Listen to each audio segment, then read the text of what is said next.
শিবিরকে একঘরে করে রাখার চেষ্টা করা বা শিবিরকে ডিহিউম্যানাইজ করার চেষ্টা, এটি মূলত বাকশালী এবং ফ্যাসিস্ট আওয়ামী লীগের একটি কৌশল ছিল।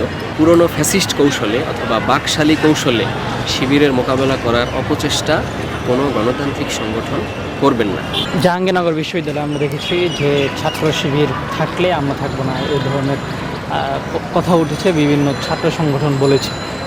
সেই ক্ষেত্রে ঢাকা বিশ্ববিদ্যালয় শিবির আপনাদের মতামত?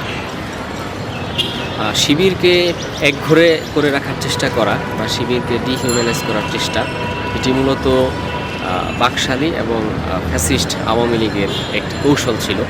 তো তাদের সেই কৌশল তারা সর্বোচ্চ মাত্রায় ব্যবহার করেও শিবিরকে ঠেকাতে ব্যর্থ হয়েছে। শিবির মানুষের সাথে ছিল, ছাত্রদের সাথে ছিল। শিবির তার কল্যাণমূলক কার্যক্রম এবং জাতীয় স্বাধীনতা ও সার্বভৌমত্ব রক্ষার কার্যক্রমের মাধ্যমে শিবির দেশ এবং জনগণের পাশে সবসময় আছে, থাকবে।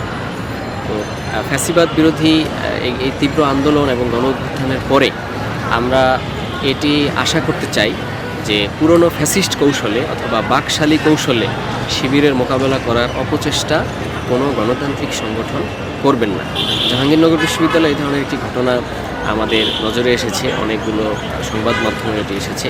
বিভিন্ন বিশ্ববিদ্যালয়ের গণতন্ত্রকামী ফ্যাসিবাদ বিরোধী ছাত্র এবং ছাত্র সংগঠন তারা এটার প্রতিবাদ জানিয়েছেন। আমরা আশা করি কোনো গণতান্ত্রিক সংগঠন এবং বা তাদের কোনো দায়িত্বশীলরা ফ্যাসিস্ট বা বাকশালী কায়দায় শিবিরকে একঘরে করে রাখার চেষ্টা করা বা শিবিরকে এই কায়দায় মোকাবেলা করার চেষ্টা থেকে তারা বিরত থাকবে।